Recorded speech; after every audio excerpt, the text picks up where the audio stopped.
Welcome to the INTEGRATE Project podcasts, fostering cooperation for industrial transition towards integrated multi-trophic aquaculture in the European Atlantic area. In these 5 short podcast interviews, you will hear different invited experts, as well as integrated project partners, discuss various aspects of integrated multi-trophic aquaculture in Europe and abroad. This project is co-financed by the Interreg Atlantic Area Program through the European Regional Development Fund. The content of these podcasts only reflects the speaker's views. The program authorities are not liable for any use that may be made of the information contained therein. For more information, please visit our website at www.integrate-imta.eu and follow us on Twitter at integrate_IMTA. Thanks for listening and enjoy.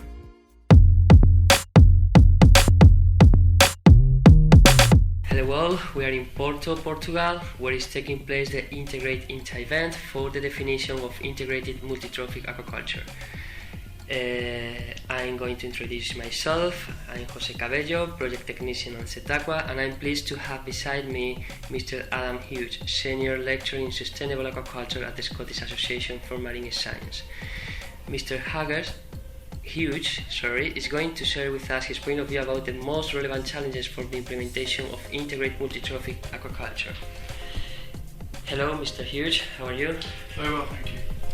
Cheers. So, what are the challenges to overcome in order to implement an industrial IMTA model? I think there are a number of challenges that we need to overcome, but we really need to understand why we are trying to do IMTA. So IMTA has a long history in Asia. In places like China, it's regular practice. And in Europe, we have been talking about IMTA since the 1970s, so about 40 years, 50 years of scientific research. But there hasn't really been large-scale commercial application within Europe. There's a number of reasons why this is, and some of those reasons are what is behind the INTEGRATE project. But at the core of it, we need to understand what are the economic drivers for the development of IMTA, because aquaculture is a business and it needs to make a profit.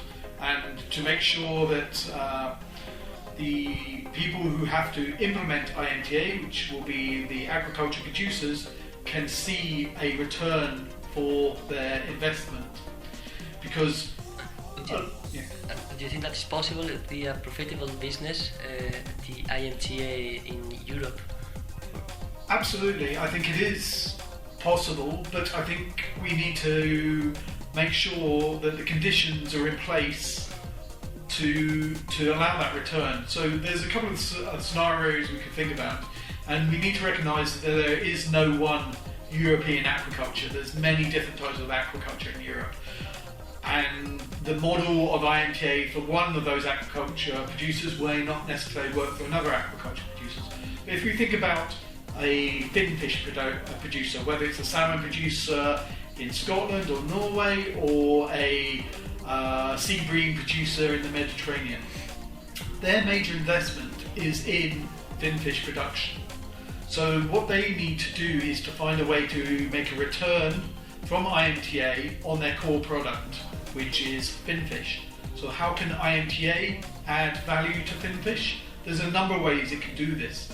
If IMTA can be used to increase the capacity of finfish production at any one site because it delivers environmental remediation, then that's one way that a finfish producer can make more money out of their production system using IMTA.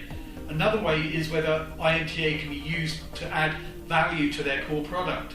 So if the consumer is willing to pay more for environmentally produced goods, and there's a lot of evidence to say that they are, then can we expand that to IMTA, and finfish producers get paid more for IMTA produced finfish, which have better environmental credentials. Okay, thanks. Thank you very much, Mr. Hughes, for your time. Thanks everyone for listening. Yes, thank you very much. It's been very interesting. Thank you. Okay, cheers, ciao.